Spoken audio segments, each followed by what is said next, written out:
Activities ahead of the clearance of the Admiralty-occupied site tomorrow. The MTR West Island line to begin service on December the 28th. And calls for prosecution over US torture of terror suspects.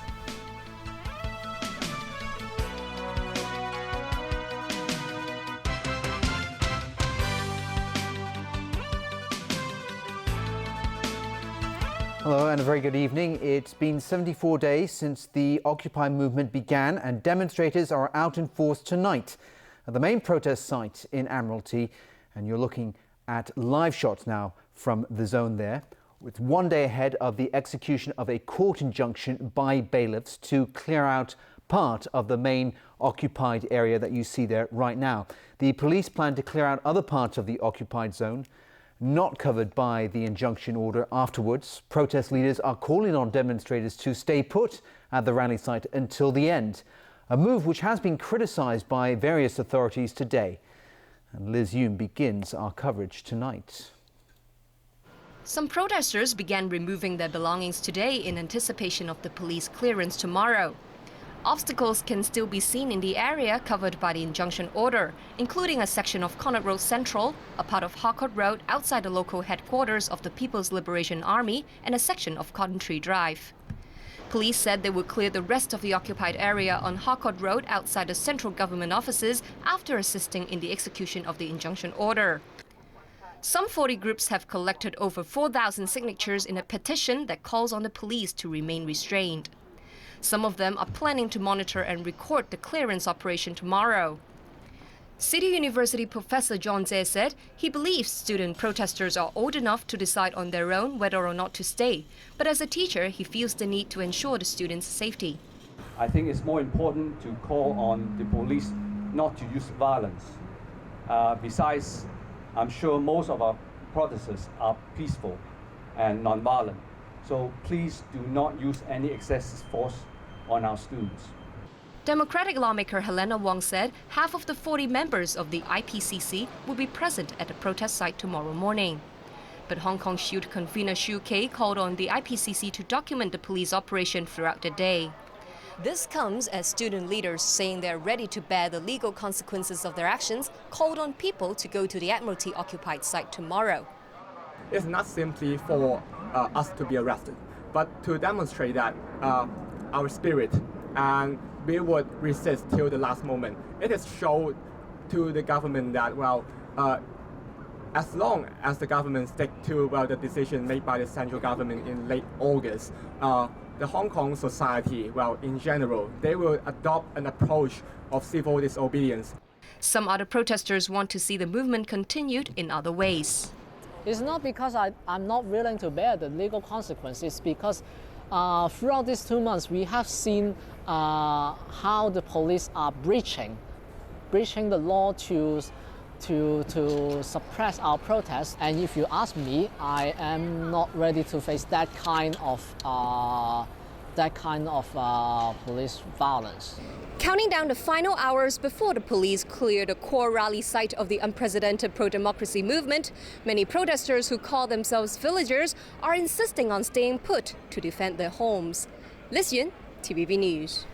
Chief Secretary for Administration made a few appeals today in an attempt to get occupiers to leave the protest site in hopes of avoiding clashes with the police tomorrow. This comes as security at the Legislative Council building is tightened and a lockdown of the central government offices has been announced, with staff being told not to go to work there tomorrow. In a last-ditch effort, Carrie Lam urged occupiers to leave and the parents and teachers of student protesters to help persuade them to leave. And she's not happy about calls by the Hong Kong Federation of Students for demonstrators to return to Admiralty tomorrow. This is most undesirable because once the police operation is underway, knowing very well that there are some radical elements amongst the protesters, confrontation might become inevitable. But she added that should protesters insist on being at the site, she hoped they would stick to the movement's core principle. That is to adopt a peaceful, orderly and non-violent approach with a view to avoid unnecessary confrontation with the police. Insisting that the police don't want to use any force in tomorrow's operation, Secretary for Security Lai Tung-kwok pointed out that the police would take resolute action against anyone who tries to stop officers from doing their jobs. Meanwhile, the lawyer for the tour bus company, which sought the court injunction, said they've made some requests with the police. Whatever police operations are to be carried out tomorrow, please do not do that when we are still there, just so as to give the wrong perception to people that we might be the pioneers for the police operation. This morning, 41 pro-establishment lawmakers issued a joint declaration voicing their support for the police and the clearing out of the remaining occupied areas. They urged the Legislative Council Commission to seek help from the police to clear out protesters around the LegCo building, which the police have excluded from tomorrow's operation. We have received many complaints from the public that they would like to use our demonstration area to voice their opinions fairly. So they also want the Legislative Council to stop the said occupying movement.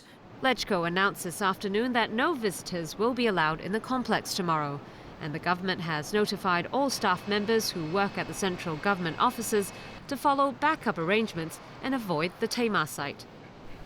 The latest survey on the Occupy protests carried out by the University of Hong Kong shows a lose-lose situation, as both the government and the movement are losing supporters. The survey, covering more than 500 people, was conducted over the phone in the past 2 days. The results show 31% of the respondents support the Occupy movement, with 49% against.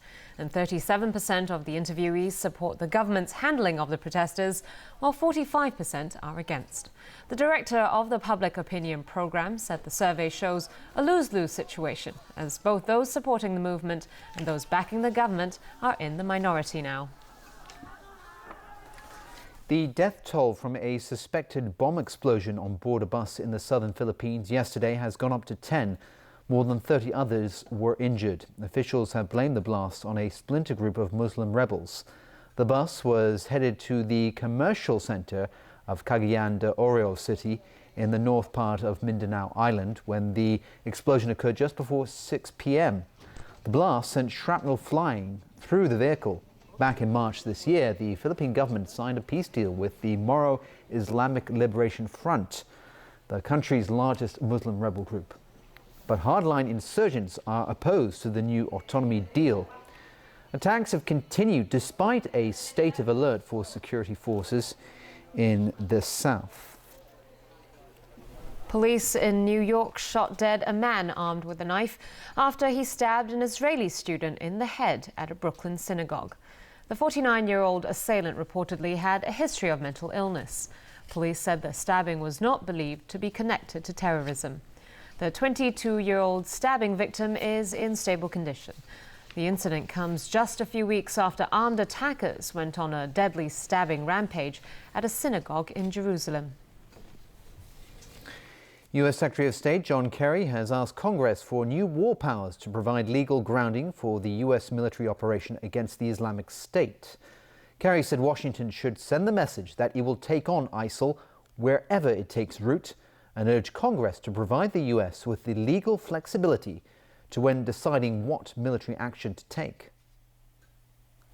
We would not want an AUMF to constrain our ability to use appropriate force against ISIL in those locations if necessary. In our view, it would be a mistake to advertise to ISIL that there are safe havens for them outside of Iraq or Syria.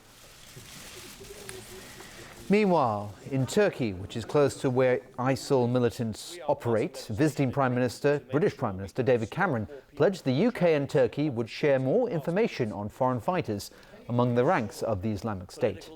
There are fears foreign fighters for the Islamic State might try and return to their homelands to wage a domestic campaign of terror. A green climate fund that aims to help poor nations cope with global warming has reached a United Nations goal of $10 billion in pledges. The announcement was made at global climate talks in Lima, Peru. Belgium said it would contribute $64 million. Australia, whose government has been resistant to measures that battle climate change, made a surprise pledge of $166 million. The fund is meant to help poor nations cut their greenhouse gas emissions and adapt to climate change. While the donations were welcomed by the 190 nations at the meeting, China said rich countries were not working fast enough to meet the broader goal of providing $100 billion by 2020. Still ahead in the news tonight. Police investigations in Mongkok in connection with a teenage girl's body found there. In New York, Prince William and his wife visit the September 11th Memorial and Museum. And South African prosecutors win bid to appeal against Pistorius' conviction.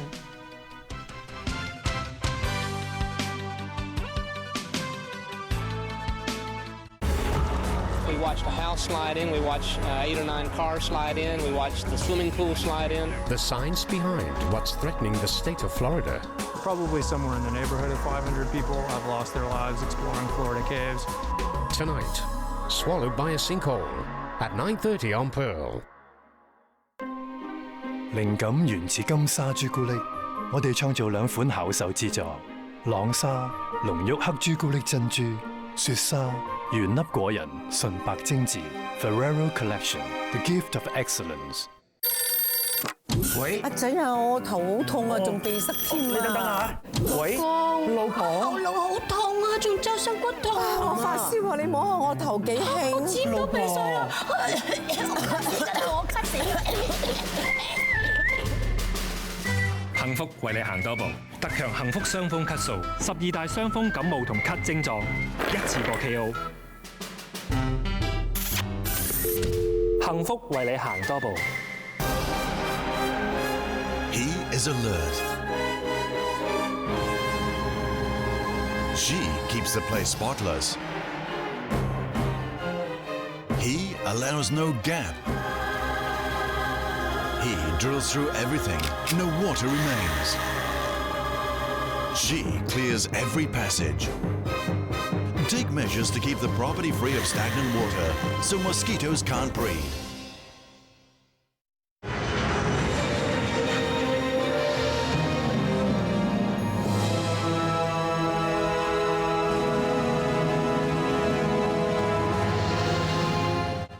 The time now is 7:42.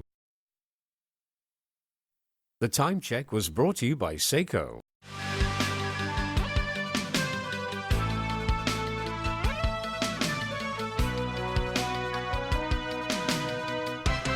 Welcome back. Good news for those who need to commute to and from the Western District and Kennedy Town on Hong Kong Island. The government today gave the MTR Corporation the green light for its Hong Kong U and Kennedy Town stations to begin operation.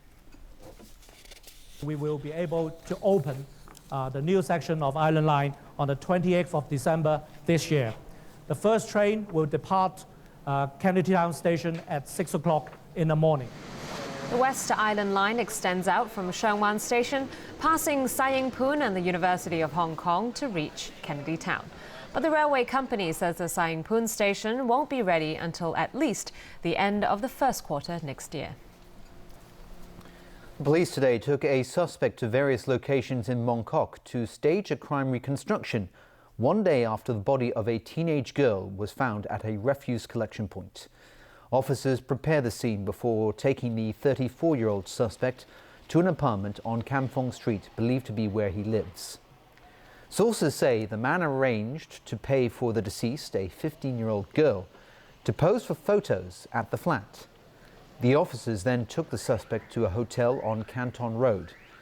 The man is believed to have taken the victim there, while she may have been dead already. The suspect was finally taken to the refuse collection point on Portland Street, where the body was uncovered by a cleaner yesterday morning. Sources say police arrested the man after security camera footage showed a suspect pushing a trolley around the area. The trial of an employer accused of abusing domestic helpers continued at the district court today. One of the alleged victims, a